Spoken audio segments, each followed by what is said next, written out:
En el sur de China se extiende un entramado de ríos y brumas. Paisajes de postal que forman la provincia de Guangxi.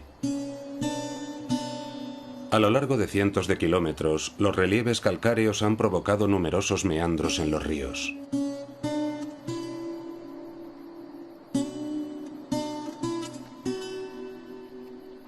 Lugares legendarios de ensueño que guardan celosamente el misterio de un arte muy antiguo.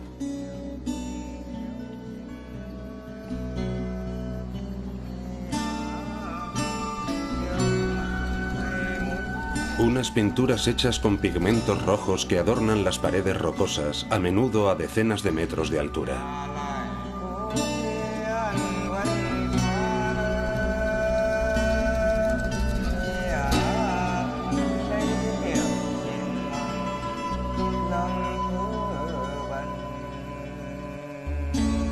¿Quiénes fueron los pintores de lo imposible? ¿Cómo consiguieron crear tales obras? ¿Qué sentido tenían las pinturas? ¿Rendir culto? ¿A qué divinidad?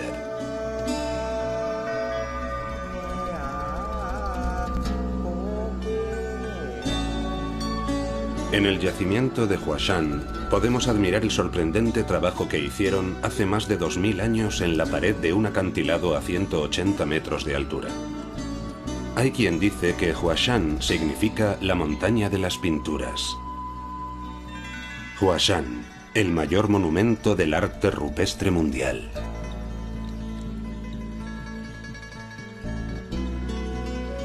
Memorias de piedra. China, cuando las montañas se pintaban.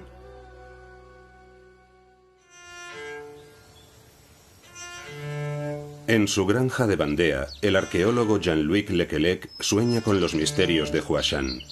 Pese a ser director de investigación del CNRS, Centro Nacional para la Investigación Científica, gran especialista en arte rupestre y un viajero infatigable, Jean-Louis no ha estado nunca en Huashan. Está impaciente por ir, y no solo para contemplar la belleza de los yacimientos, sino porque el arte de esta zona del mundo podría ayudarle a responder a una pregunta que para él es fundamental. ¿Para qué nació el arte rupestre? ¿Qué significa la idea de dibujar personajes, animales, signos en la pared de una montaña, en el precipicio? Es una idea peculiar. ¿Para qué? ¿Para quién? ¿A quién iban destinados? En Huashan tal vez haya elementos que nos permitan encontrar la respuesta, al menos mitológicos. Además, se produjeron en un lugar y en una época en la que ya había escritura. China también resulta interesante por eso, porque es uno de los lugares del mundo en los que se inventó una escritura en la antigüedad, de modo que hay textos muy antiguos. Así que tal vez podamos establecer una conexión. Al menos podremos aclarar el contexto, que también es rarísimo. En casi ningún lugar del mundo encontramos este tipo de cosas en periodos tan antiguos. Mitologías, leyendas e incluso textos con más de 3000 años de antigüedad. Ningún otro yacimiento de arte rupestre reúne tantas pistas que puedan ayudar a resolver sus misterios. Sin embargo, el arte de Huashan ha sido poco estudiado por los científicos occidentales, y precisamente esa es una de las cosas que despierta la curiosidad de Jean-Louis. El asunto se merece una exploración arqueológica. Por eso ha decidido visitar el lugar con su amigo el prehistoriador inglés Paul Vann para estudiar juntos los enigmas del arte de Huashan.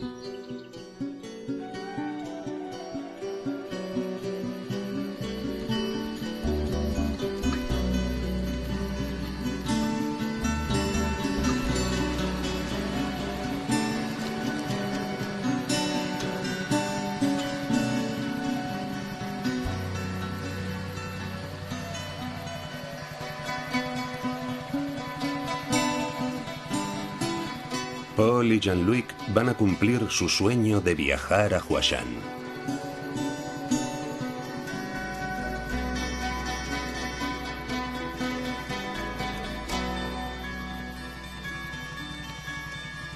Llegar a Huangxi, navegar por el río Mongyang, descubrir la pirámide rocosa de Huashan emergiendo del río.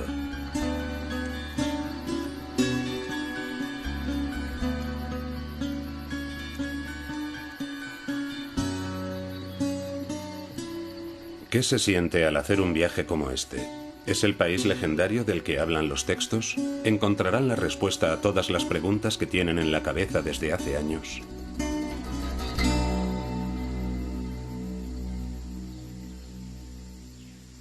Ha llegado el momento de pisar tierra firme y acercarse a la realidad del lugar en compañía de Zhu Qiuping, el arqueólogo que se encarga de la conservación del lugar, y Grace, su intérprete.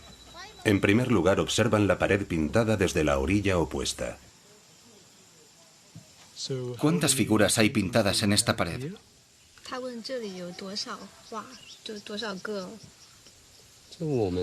Hemos contabilizado más de 1951 pinturas en el yacimiento de Huashan.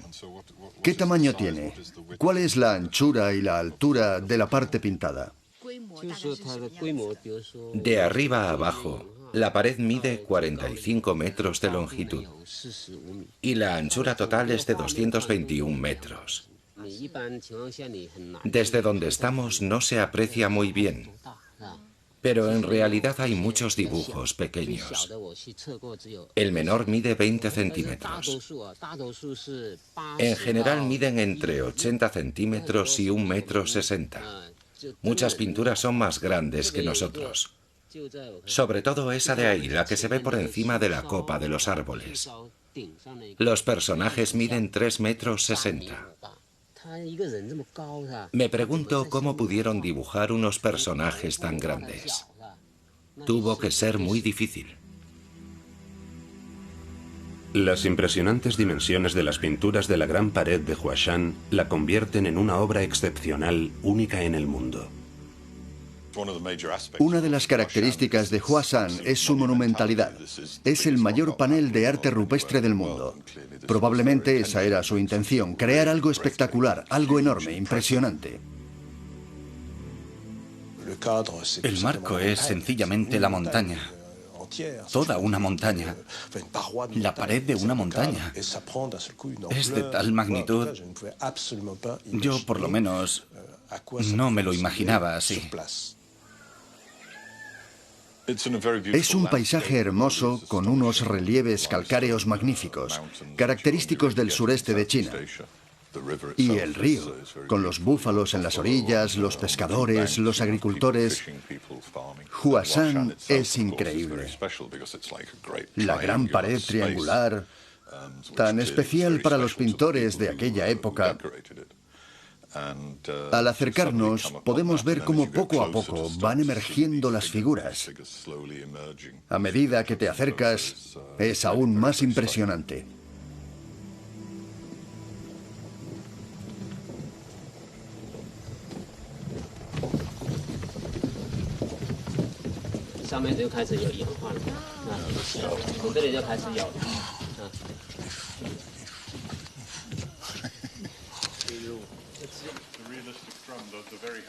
También produce impresiones físicas porque a los pies de la inmensa pared te sientes muy pequeño.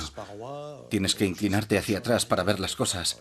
Realmente estás dominado por algo muy, muy alto. Todos esos personajes mirándote desde arriba es algo impresionante. La montaña de Huashan representa el principal exponente de este arte antiguo, pero no el único. Paul y Jean-Luc descubren con la ayuda de un mapa que hay más de 80 yacimientos secundarios repartidos a lo largo de los dos ríos de la región, el Minjiang y el Suojiang. En las montañas de las orillas de estos ríos se suceden los yacimientos, pero se han descubierto otros 12 yacimientos lejos de los ríos, en plena jungla de la montaña. En un principio, la selva tropical se extendía sobre estas tierras aisladas.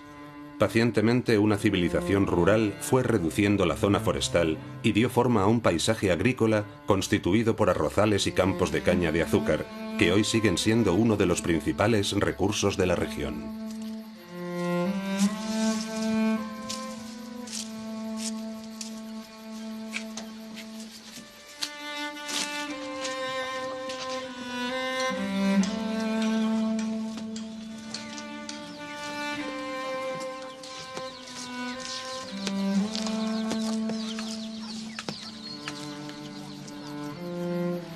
Remontar el curso del río, la principal vía de circulación entre los grandes macizos calcáreos, es como remontar el curso del tiempo. Aquí estamos a años luz de la agitación desenfrenada de las grandes metrópolis del país, o incluso de Ninmeng, que es la ciudad más cercana.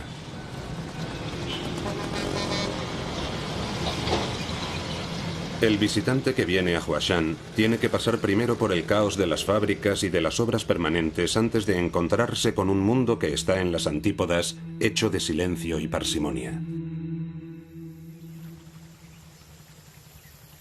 Al ritmo de los ríos, a Paul y Jean-Luc les sería imposible visitar todos los yacimientos. Siguiendo el consejo de Zhu Qiuping, deciden ir a 2 yacimientos característicos de la región, los de Shushan y Gaoshan.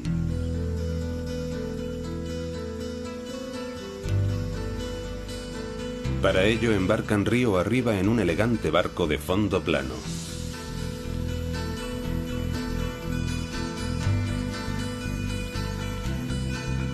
En comparación con Huashan, Shushan presenta pocos paneles ornamentados, pero resulta más vertiginoso aún si cabe.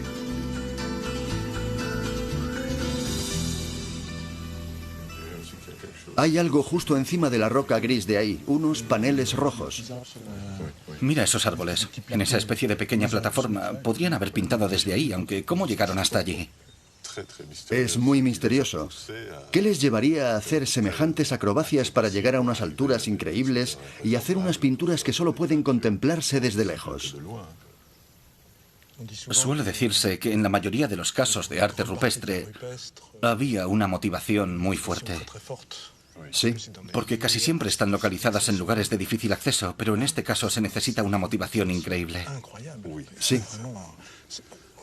Algo así no se improvisa. Nadie va a un lugar como este y dice, bueno, voy a hacer 2 o 3 dibujos. Seguro que detrás hay una preparación muy larga. Probablemente arriesgaron la vida para hacer estas pinturas. ¿Por qué elegirían estos lugares en concreto?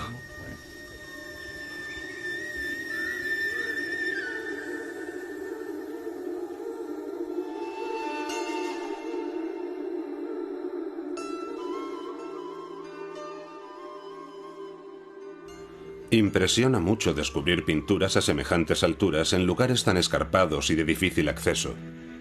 ¿Cómo las hicieron?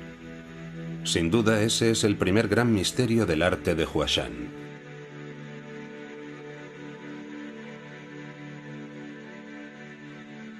Paul y Jean-Luc van a tratar de desvelar el misterio preguntando a un experto, el arqueólogo Qin Kai Luan, que ha dedicado gran parte de su carrera al estudio de estas pinturas.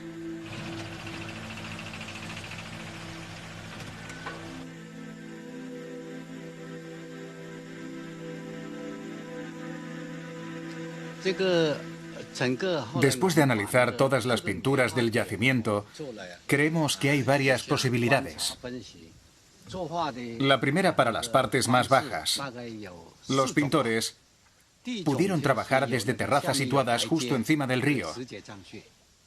Las pinturas un poco más altas pudieron realizarse en épocas de inundaciones, desde barcos o desde andamios hechos con bambú. No encontramos ninguna otra explicación porque resulta imposible descender con una cuerda desde la cima de la montaña y desde la base es imposible escalar. El andamio de bambú es la única explicación plausible. En el sur de China hay mucho bambú, así que la técnica del andamio está muy elaborada.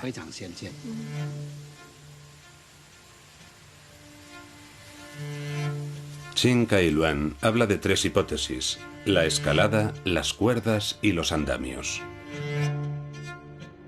La escalada podría ser, pero ¿cómo pudo llevar el artista escalador el material y los pigmentos necesarios hasta esas alturas? ¿Y cómo pudo pintar figuras de gran tamaño mientras se agarraba a la pared? El uso de cuerdas para descender desde la cima de la montaña resulta bastante inverosímil. En Huashan, por ejemplo, la inclinación de la pendiente colocaría al artista pendular demasiado alejado de la superficie rocosa. La hipótesis más plausible es la de los andamios. Parece razonable la utilización de andamios de bambú construidos desde el suelo o bien desde la cima de los árboles. Aunque esta hipótesis no puede resolver el misterio en todos los casos, y como las plantas como el bambú no se conservan, no hay restos que apoyen la hipótesis. Sea como fuere, fue todo un desafío. ¿Cuál pudo ser la motivación? ¿Un ritual místico? Cabe preguntarse si formaba parte del proceso decir: mirad lo inteligente que soy. Soy muy valiente e incluso algo loco por hacer algo así a esta altura. Puedo pintar a una altura que nadie puede alcanzar. Tal vez sea una forma de mostrar sus logros como artista, enseñar su valor, que puede llegar más lejos que los demás, llegar a un lugar imposible y pintar en él una hermosa pintura. En las imágenes del panel principal de la pared de Hwasan, los personajes están organizados como en una especie de pirámide humana. Realmente tenemos la impresión de gente que va en busca de la cima. Hay algo que indica el sentido de escalada y probablemente también de búsqueda de la inmortalidad, la subida a los cielos.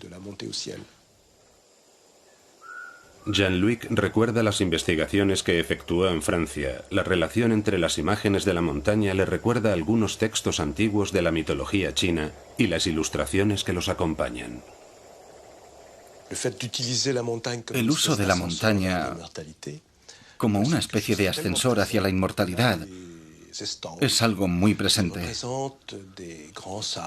Tanto que hay estampas que representan a los grandes sabios transformados en montaña. Una de las más conocidas representa a Lao Tse, considerado como el fundador del taoísmo y por lo tanto inmortal. Las tradiciones nos explican que los grandes sabios, cuando sienten que se acerca el fin, suben a una montaña. Y cuando llegan a la cima, separan los brazos. Al separar los brazos, la capa que llevan se transforma en plumas. Entonces echan a volar y alcanzan la inmortalidad. Es la imagen de Lao Tse como un ser inmortal, un gran sabio inmortal.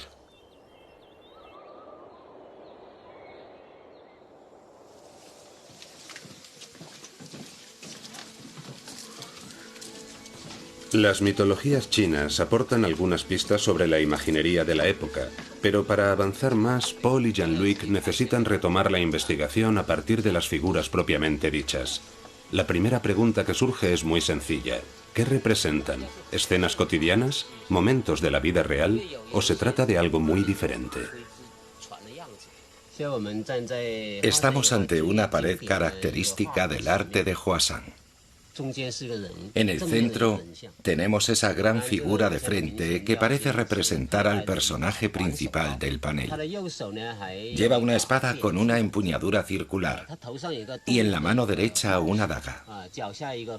En la cabeza lleva un pequeño animal y delante tiene otro, mucho mayor en este caso. Es evidente que se trata de la figura central, el jefe de la tribu. Los personajes que están alrededor tienen las manos alzadas. Muchos parecen estar en cuclillas, arrodillados, como si lo venerasen o realizasen una danza ceremonial. A diferencia de muchas representaciones de arte rupestre que evocan escenas de caza o de recolección, las pinturas de Hwasan representan una ceremonia, un culto sagrado.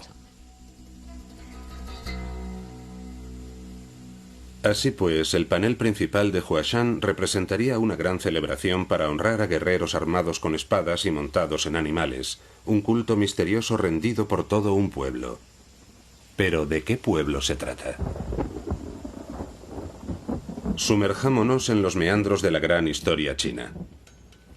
Parece ser que las pinturas de Hwasan, con casi 2500 años de edad, fueron realizadas en un contexto que los historiadores denominan bajo el nombre de Período de los Reinos Combatientes.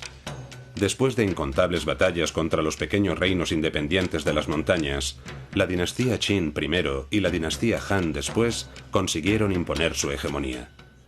En el año 221, el emperador Qin Shi Huang consiguió una victoria decisiva que incorporó definitivamente la región de Huashan en el seno de lo que iba a convertirse en el Imperio Han. La civilización Han influyó en todas las culturas locales y la tradición rupestre se extinguió progresivamente. Diferentes métodos de datación han confirmado que las pinturas se realizaron antes de la conquista Han. Para los historiadores son obra de un pueblo autóctono, los Luo Yue, que vivieron precisamente en estas montañas hace 2500 años. Actualmente se considera que los miembros de una etnia denominada Zhuang son sus descendientes. Gracias a ellos, las leyendas Luo Yue todavía se siguen transmitiendo. Jean-Luc está encantado escuchando a Zhu Qiuping, que cuenta una de sus leyendas. Tal vez le sirva para aclarar el sentido de los rituales que se celebraron en estos lugares durante siglos. Los Xuan rinden culto a los perros. Cuenta la leyenda que no tenían arroz. Un genio quiso ayudarles a tener arroz para comer y mandó un perro al cielo a robárselo al dios del trueno. Como el perro era amigo de los Xuan, aceptó, pero olvidó llevarse un saco para meter el arroz. Era muy astuto, así que se revolcó en el granero del dios para que se le quedase enganchado el arroz en el pelo. Pero desgraciadamente, el dios del trueno lo sorprendió y lo castigó. Era un perro con 9 colas. El dios del trueno se las cortó todas menos una. El perro volvió al mundo de los Xuan con algunas semillas de arroz enganchadas todavía en la única cola que le quedaba. Los Xuan las plantaron. Y de ahí viene el arroz que comemos hoy.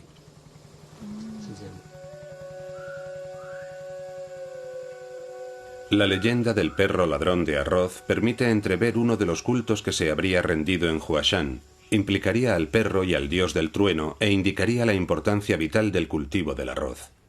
¿Las escenas de las pinturas estarán evocando una mitología agraria y no guerrera? ¿Serán dioses los personajes en vez de guerreros?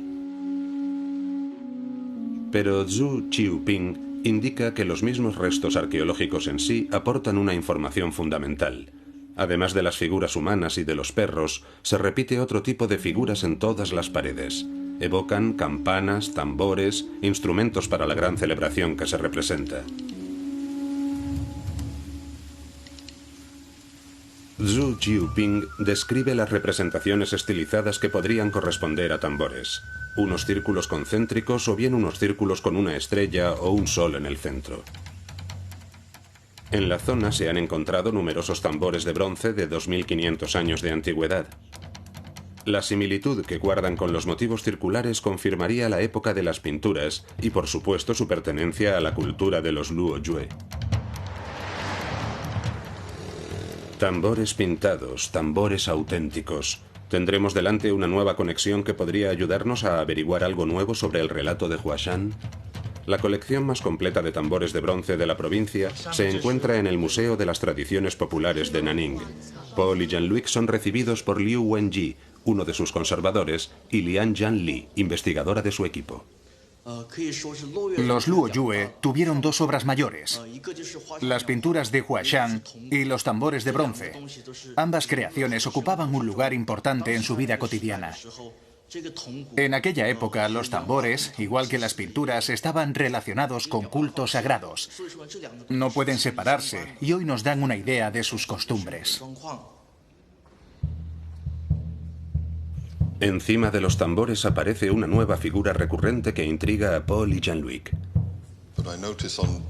En muchos tambores hay estatuillas de ranas, pero no hemos visto ranas representadas en las pinturas.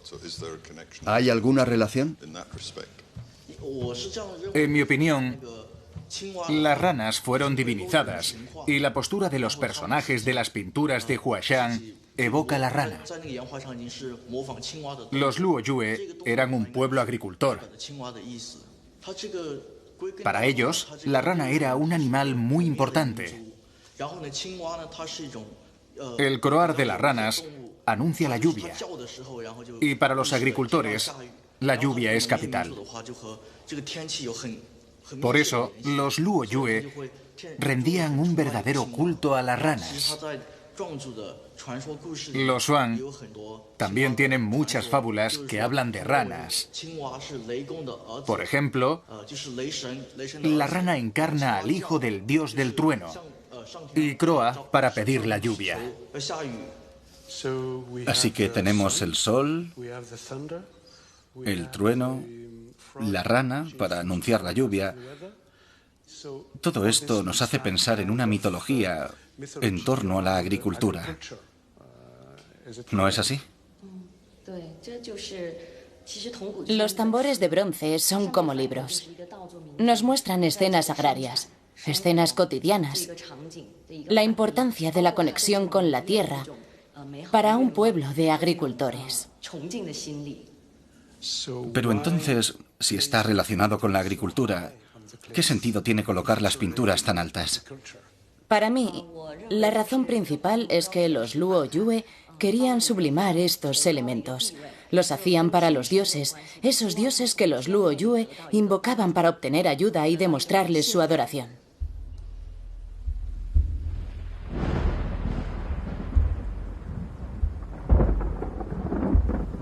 Estos objetos y sus adornos, representados en las pinturas de Huashan, permiten admirar el arte de los Luoyue y parecen confirmar la hipótesis del rito agrario. El arte de Huashan se situaría en el cruce entre lo espiritual y lo cotidiano. Los Zhuang, herederos lejanos de los reinos Luoyue, son en la actualidad un pueblo de agricultores. Conocer a la etnia Zhuang sería como conocer a los creadores de los tambores de bronce y, sobre todo, a los autores de las pinturas. Los autores del gran relato original de Huashan. Es como un sueño. Paul y Jean-Luc se dirigen a un pueblo pequeño cerca de Huashan en compañía de Gan Chao-gen, cantante en lengua Zhuang. Gracias a él van a conocer a una familia de esta etnia.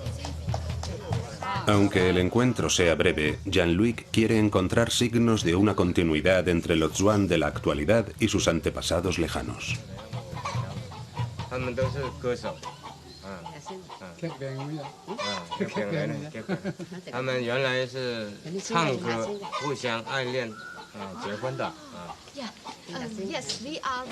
Son los cantantes del pueblo. Se enamoraron en un festival de cantos. O sea que él cantó para ella y ella cantó para él. ¿De forma tradicional? Sí, de forma tradicional. Primero cantó él para ella.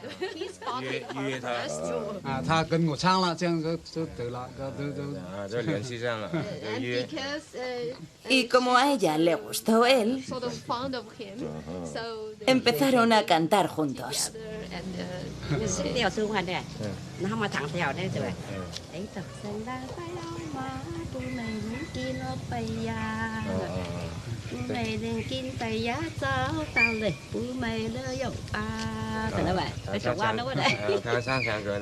Llama la atención que Grace, la intérprete, no comprende a sus interlocutores Zhuang. Gan Chao-gen debe hacer de intérprete. Afirma que todos los aldeanos conocen leyendas y cantos antiguos que se han transmitido en lengua Zhuang. Pero en tan poco tiempo es imposible explorar un mundo tan vasto. Lo que es incuestionable es que la lengua Zhuang identifica a un pueblo y a su cultura. Para mí, la lengua es la conexión fundamental que siempre está presente y que es absolutamente evidente. La lengua es el vector principal de la tradición y, por definición, de la tradición oral, de los cantos. Estas personas son portadoras de la tradición Zhuang, es evidente. Bueno, de una parte de la tradición Zhuang. pero nuestra visita es tan corta que es normal que no nos haya dado tiempo a encontrar lo que nos habría gustado. El magnífico testimonio del origen de las pinturas. Habría sido un milagro. Hay que reconocerlo.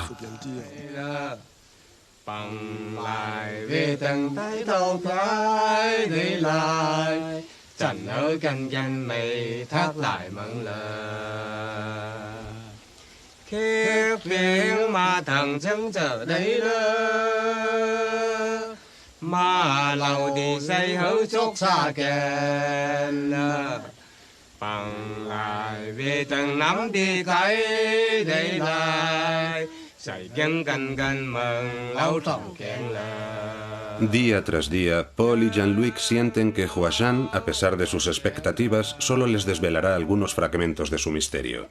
Han conseguido levantar una esquina del velo, pero se necesita una investigación profunda y minuciosa para establecer la existencia de un vínculo milenario con los Luo Yue. Sin embargo, han podido comprobar que en la región todos están marcados por las pinturas. Todos están impresionados por la postura de los personajes pintados. Para unos se trata de la postura de la rana, el animal divinizado y esculpido en los tambores de bronce. Para otros se trata de un gesto clave de un arte marcial ancestral denominado Wushu. Así que, culto agrario o culto guerrero.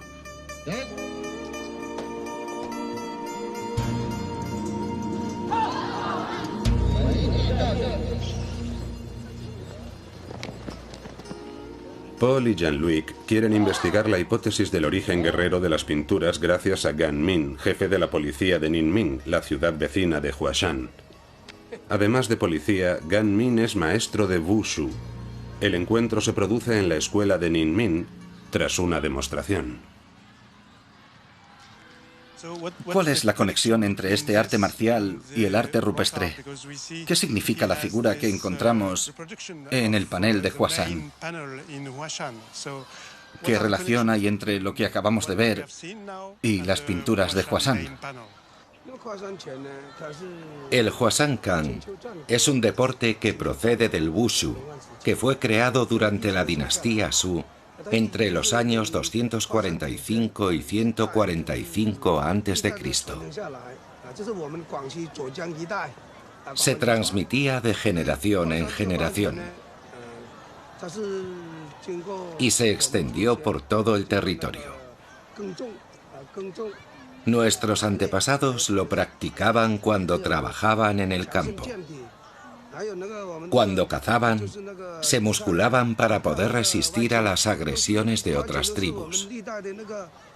Desde hace más de 2000 años, el Hwashan-kan se transmite a través de la palabra y los actos de las generaciones precedentes a las generaciones posteriores.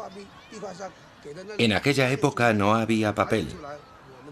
Para dejar constancia de algo, solo podían pintar en la roca. Supongo que no solo transmitirían el Wushu, transmitirían más cosas. Sí, claro. ¿Podría darnos una clase? Nuestra primera clase.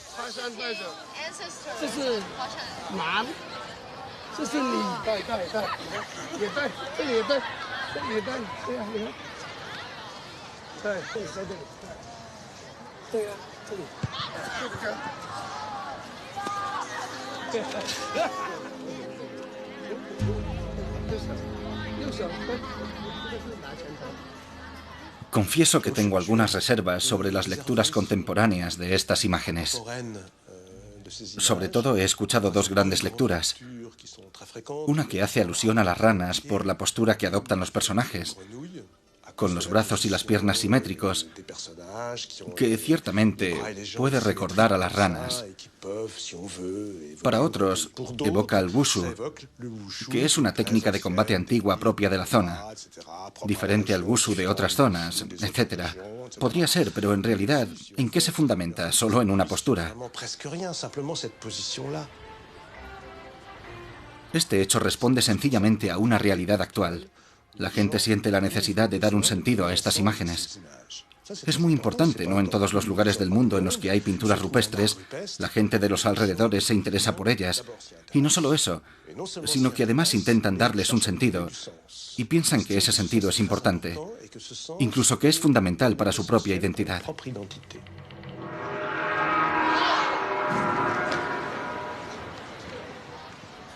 Poco a poco, Paul y Jean-Luc van comprendiendo que en la sociedad china actual conviven diferentes relatos que se inspiran en las pinturas.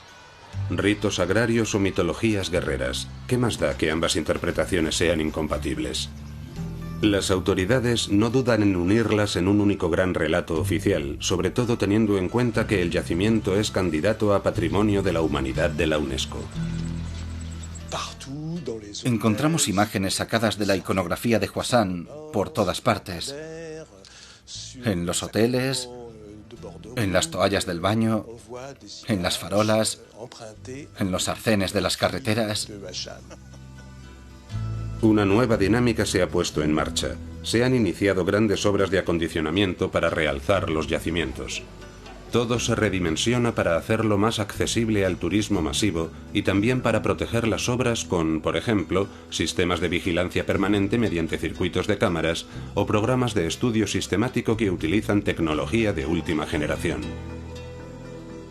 Paul y Jean-Luc asisten a una operación de toma de datos del acantilado de Huashan con un curioso aparato.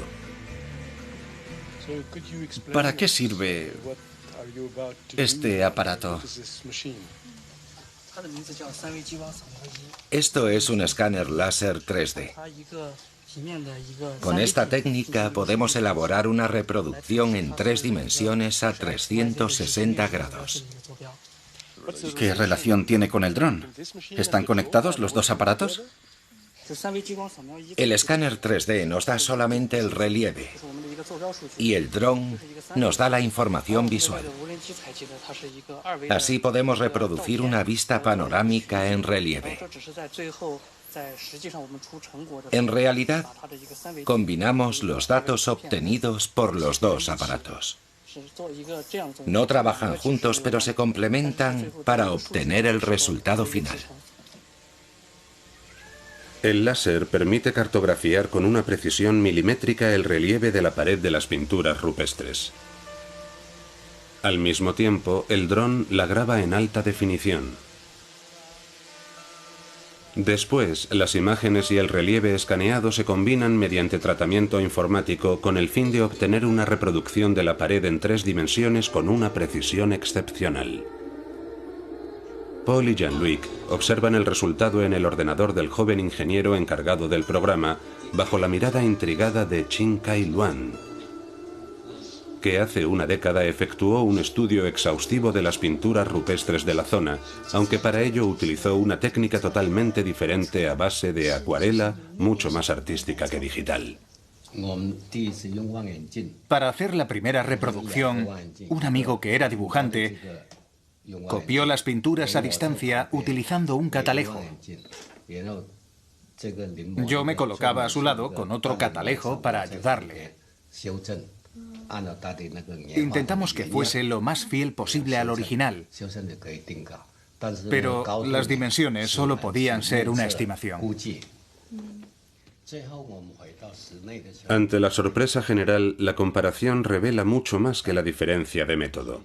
Permite descubrir la evolución del panel principal de Huashan, o más exactamente su degradación. Jean-Luc pregunta si es posible comparar en las dos reproducciones una figurita en concreto, la de un barco.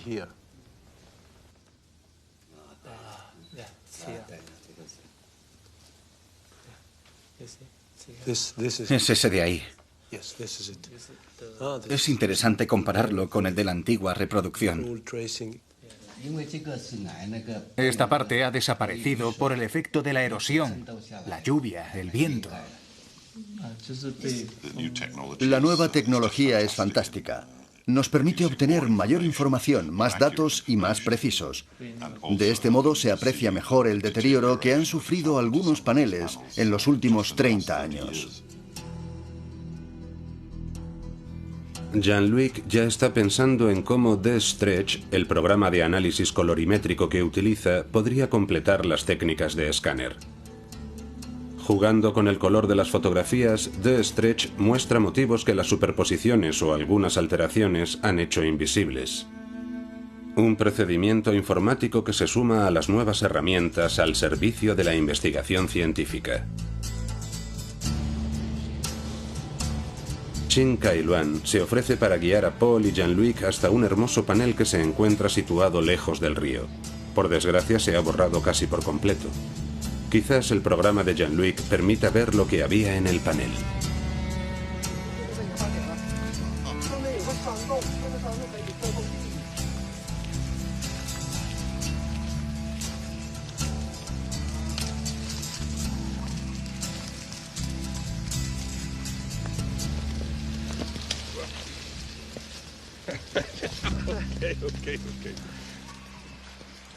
La humedad de las brumas diluye los relieves de la comarca de Fusui.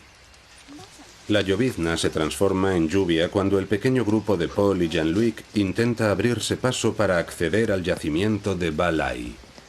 El yacimiento que Chin Kai-Luan tanto aprecia se encuentra tan solo a unos 100 metros, pero antes hay que atravesar la muralla que la jungla ha levantado.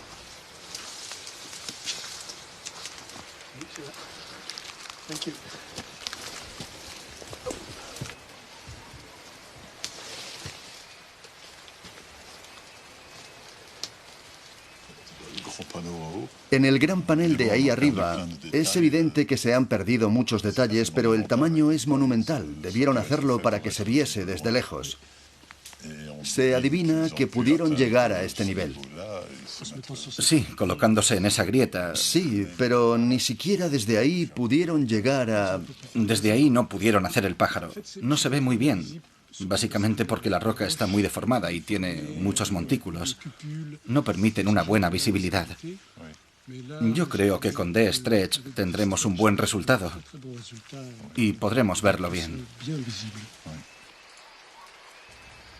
Como les habían dicho, el panel principal más que verse se adivina. Uno de los testimonios más elocuentes del arte Huashan está desapareciendo. Pero la corazonada de Chin Kai-Luan era buena. D-Stretch permite ver lo que Paul y Jean-Luc intuían, e incluso permite ver detalles invisibles al ojo humano.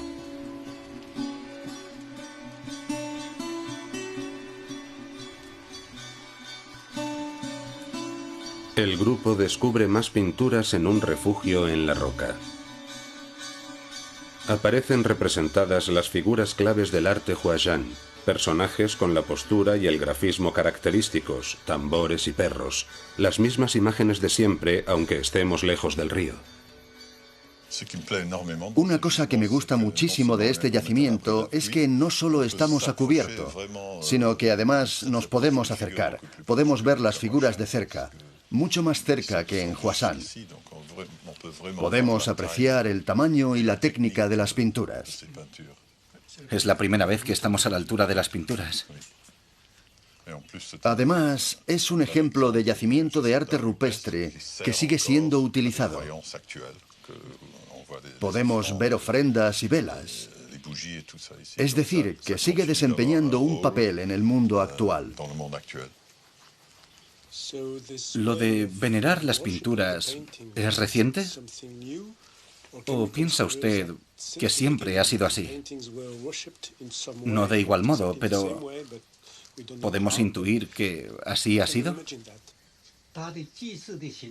Hay muchos rituales diferentes.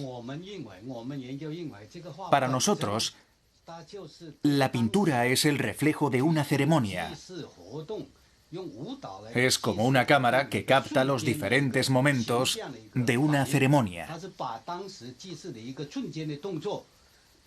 Las ofrendas a los dioses y a los antepasados, las danzas, etc.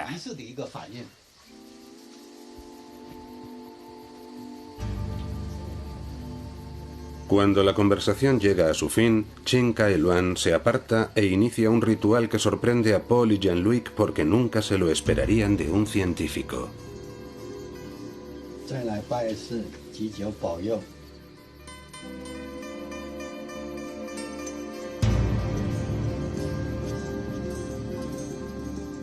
Paul y Jean-Luc son testigos de la utilización de un arte antiguo como fuente de nuevas creencias en la región de Huashan. Aunque gran parte del sentido original se haya perdido, el carácter sagrado perdura a través del tiempo.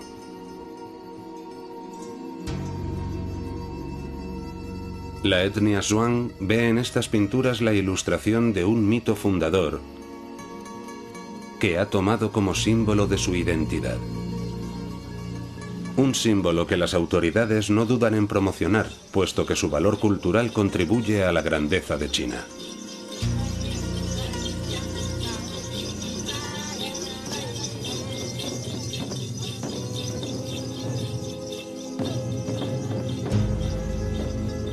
Y como todo mito necesita héroes, aquí tenemos dos. Huashan celebra el regreso de los hermanos Zhu, dos pintores plásticos de fama mundial originarios de la región e instalados en Chicago.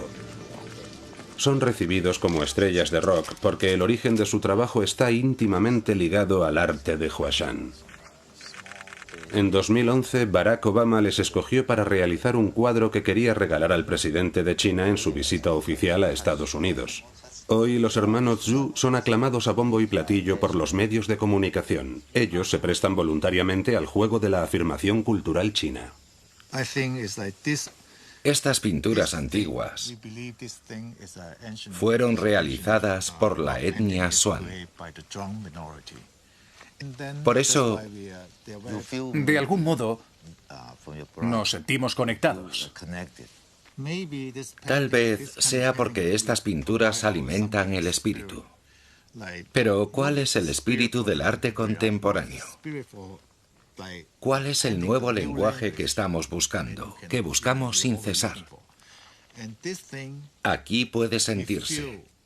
Es algo muy básico que está presente desde el principio, porque para el arte contemporáneo se necesita algo muy fuerte, pero también muy silencioso y poderoso.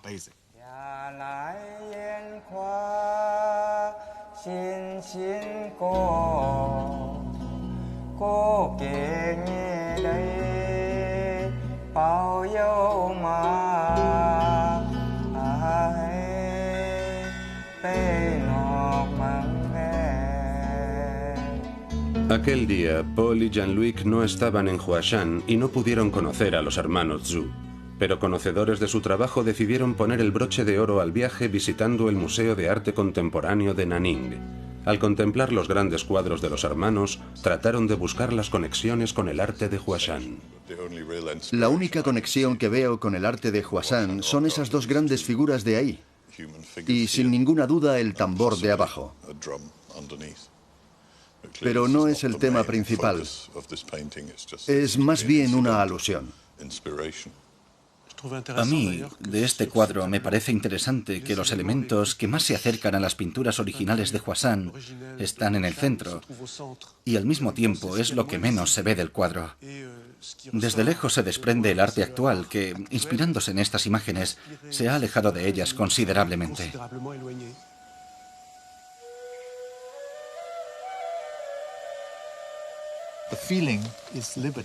La sensación que tenemos aquí es de libertad. Todo es cuestión de sensaciones. Cuando hace no sé cuántos miles de años unos artistas hicieron estas pinturas, no tenían ningún croquis ni plano y solo contaban con colores básicos. Y no les preocupaba en absoluto el tema del gusto. Sentían que su creación era poderosa, sagrada. Creo que es como los grandes maestros. Sí, como un gran maestro. Tenían confianza en lo que hacían.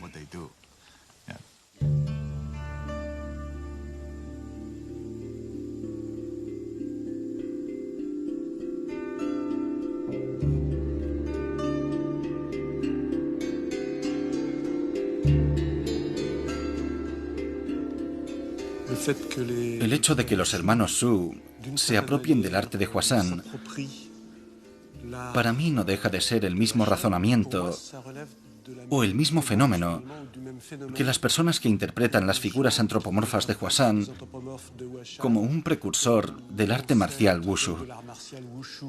El mismo procedimiento que quienes reinterpretan las imágenes como dioses o espíritus ante los que siguen rezando y haciendo ofrendas. Lo importante para mí es que al final este arte sigue vivo de una manera o de otra, y personas totalmente diferentes le dan un sentido diferente, que en cierto modo contribuye a que siga vivo.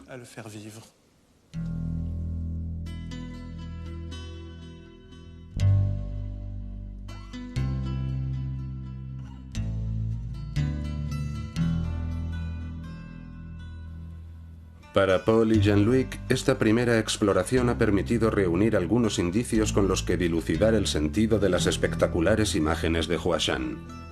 Pero solamente indicios. Es necesario realizar estudios con mayor detenimiento, en particular sobre el pueblo Zhuang, para poder saber más.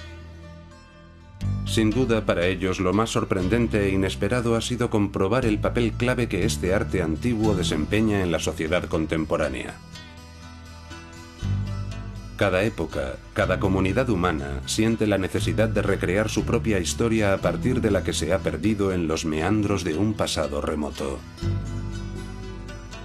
Un procedimiento que el trabajo riguroso de los investigadores permitirá aclarar. El arte de Hwashan se ha convertido en el punto de unión de toda una comunidad por la fascinación que ejerce. Su misterio permanece. Y nos inspira, nos transmite algo de su audacia. Incluso en una sociedad como la China, que vive una evolución a marchas forzadas, un arte antiguo como el de Hwashan sobrevivirá a los avatares de la historia y no caerá en el olvido.